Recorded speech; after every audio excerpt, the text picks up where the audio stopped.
মা বানাবে আজকে লাউয়ের পরোটার জন্য লাউটাকে ভালো করে ছিলে নি। লাউটাকে ভালো করে এবার ধুয়ে নি। লাউটা ঘষা হবে, লাউ অনেকটাই ঘষা হয়ে গেছে।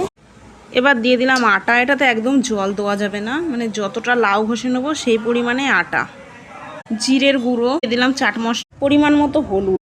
এবার ভালো করে আটাটাকে মেখে নেবো।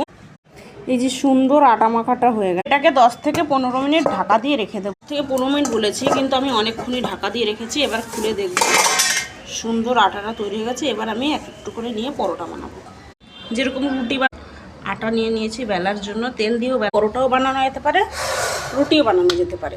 এই যে এক পিঠ ভাজা হয়ে গেছে, দ্বিতীয় পিঠ ভাজছি, দিয়ে দেবো একটু সাইড দিয়ে। সুন্দর পরোটা হয়ে গেছে। এরকম গরমা গরম পরোটা, দই আর বাঁধাকপির তরকারি, তাহলে তো জমেই যায়। আর পরোটাগুলো কি সুন্দর সফট হয়েছে।